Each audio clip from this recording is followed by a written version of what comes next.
Good morning, fifth grade. We are going to start today with Chapter 5, Lesson 5.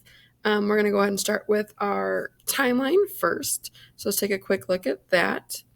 So in June of 1779, we have Spain declares war on Great Britain. In May of 1780, we have General Charles Cornwallis becomes British commander in the South. In October of 1781, we have the British are defeated at Yorktown, Virginia. And then in September of 1783, Peace of Paris ends the American Revolution. So let's go ahead and get started with the remainder of the reading. All right, so in Lesson 5, we're going to talk about the outcomes of the revolution. So what happened because of the revolution? We have the essential question for this lesson is, what did the colonists gain by winning the war? So let's go ahead and continue with the war moves south. By 1779, the American Continental Army had turned back British attacks in the north and the west. British leaders decided to focus on the southern colonies. The southern colonies had higher proportions of loyalists, and the British hoped to have their help in defeating the Americans once and for all.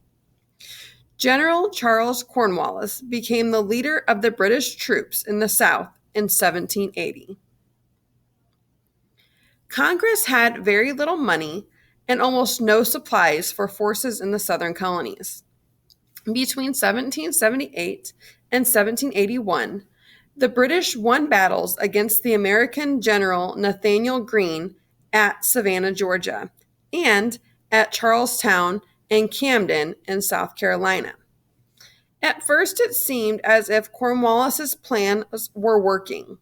However, the colonists' greater knowledge of the land they were fighting for proved to be an advantage.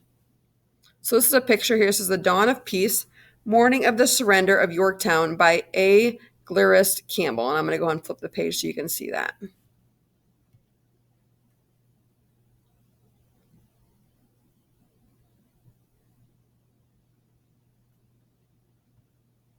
Let's go and start off by talking about the map here. These are key battles in the southern colonies. So you can see Savannah, Charlestown, Camden, and Guilford. All right, so it says the Continental Army managed to surprise the British in several raids led by Captain Francis Marion. Marion was called the Swamp Fox because his small force of raiders attacked the British unexpectedly and then retreated into the swamps of South Carolina. Cornwallis pursued the Continental Army through the Carolina backcountry. When the two armies met in March of 1781 at Guilford Courthouse in North Carolina, Cornwallis lost 1/4 of his men. He declared it a victory because Greene's troops had left the battlefield. The loss, however, crippled the British forces.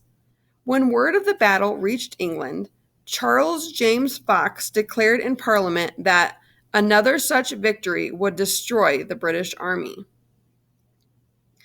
Because of the heavy losses, Cornwallis knew that his men needed to rest and resupply. He fled north to Virginia to await ships from British headquarters in New York City. This movement would present George Washington with an opportunity. All right, continuing on with the Battle of Yorktown. George Washington had put the Marquis de Lafayette in charge of a troop of soldiers in Virginia. When Cornwallis marched north to Virginia, Lafayette wrote to Washington, "Were I to fight a battle, I should be cut to pieces.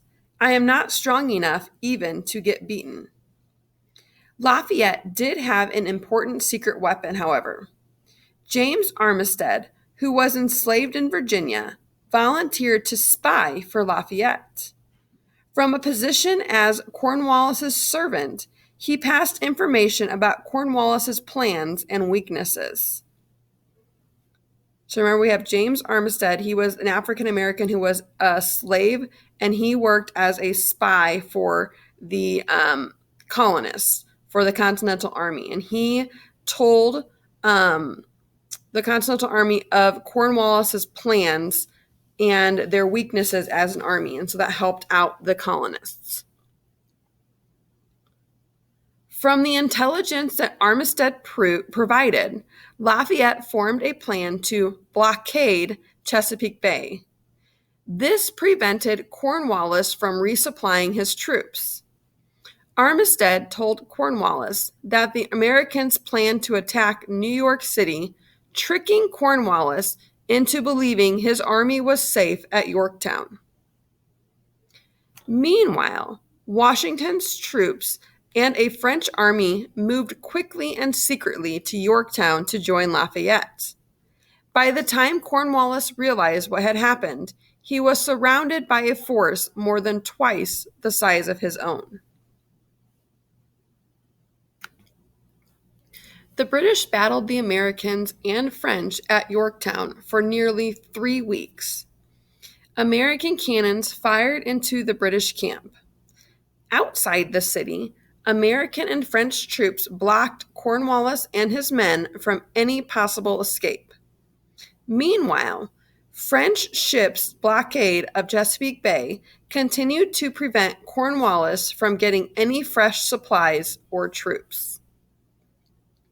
Earlier that month, French naval forces resisted a British fleet that would have supplied Cornwallis with reinforcements. Another British fleet set out to rescue the troops at Yorktown on October 17th, but it was too late. On October 19th, Cornwallis surrendered to Washington. So it says, did you know? George Washington and the Comte de Rochambeau, a French general, were in New York when the word came that Cornwallis had fled to Virginia. Washington wrote to Lafayette telling him to keep Cornwallis there. Washington left a few men in New York and began a rapid march south to join Lafayette. After marching his men to Maryland, Washington met up with a French fleet of ships at Chesapeake Bay. The ships carried the American and French troops south to Williamsburg, Virginia. From there, Washington's troops joined Lafayette's and surrounded Cornwallis at Yorktown. So this is a picture here of Marquis de Lafayette. All right, so we had an infographic here that talks about the battle map of Yorktown. So let's go and take a look. It says Washington and Lafayette created a plan that trapped Cornwallis on the Yorktown Peninsula. A combination of French ships and French and American soldiers kept Cornwallis from getting new supplies. So here we have French ships that carried French and American troops south to Williamsburg, Virginia. So that's what this green line represents there. Okay.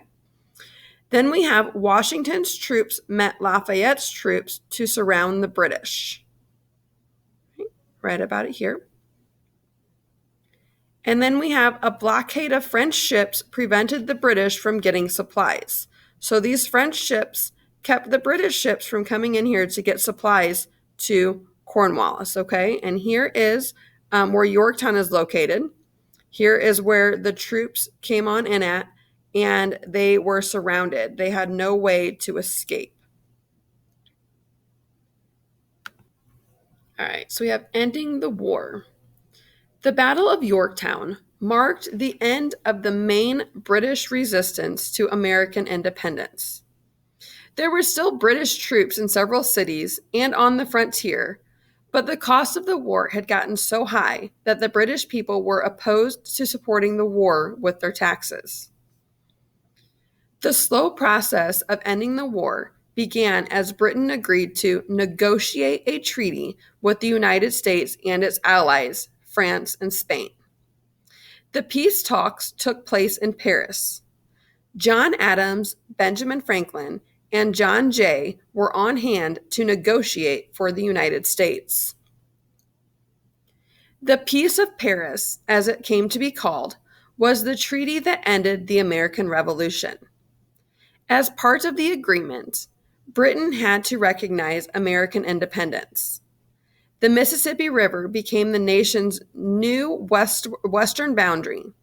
Spain regained Florida, and France regained Senegal from the British in Africa. The Continental Congress made the treaty official in April of 1783. After 8 years of fighting, the 13 colonies were recognized as the United States of America. And this is a picture here. It's a modern reenactment of the Battle of Yorktown, Virginia. So these people dress up and they reenact and they portray how the battle actually went down. All right, so we have this picture here, which is portraying John Adams seated left and John Jay standing right, that signed the Treaty of Paris for the United States. Let's go and look at this primary source. This is the Peace of Paris, Article 1.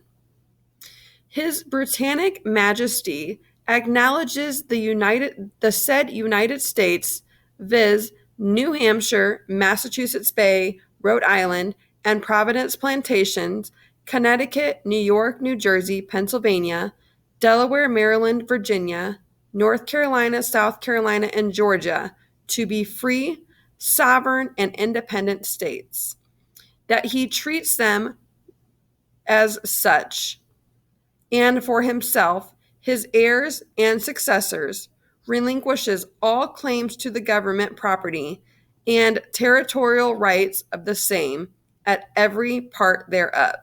So it's talking about how now the United States, or these colonies, are now free, and they'll be free to the people that are living there, their heirs, their successors, and that the government of Britain relinquishes all of its claims to any part of the United States.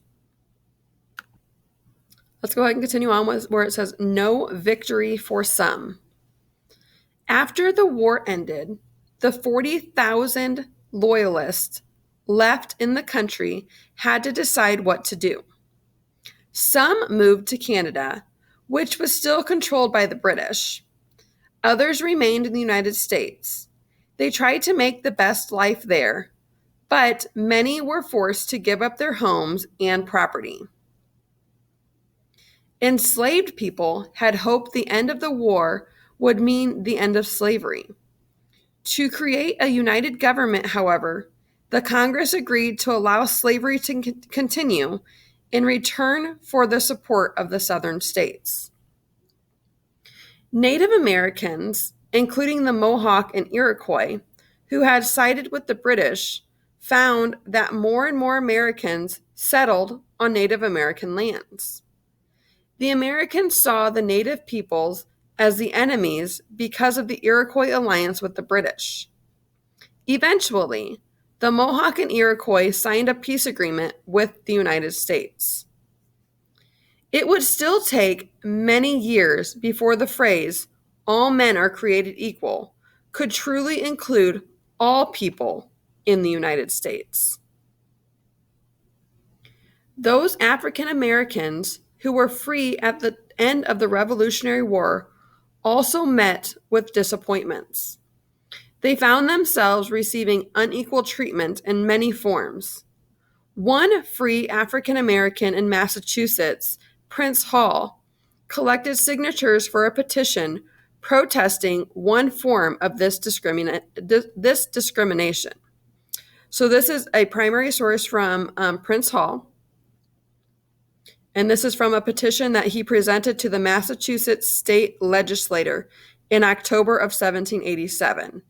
And it reads, "We are of the humble opinion that we have the right to enjoy the privileges of free men, but that we do not will appear in many instances, and we beg leave to mention one out of many, and that is of the education of our children, which now receive no benefit from the free schools in the town of Boston, which we think is a great grievance, as by woeful experience we now feel the want of a common education.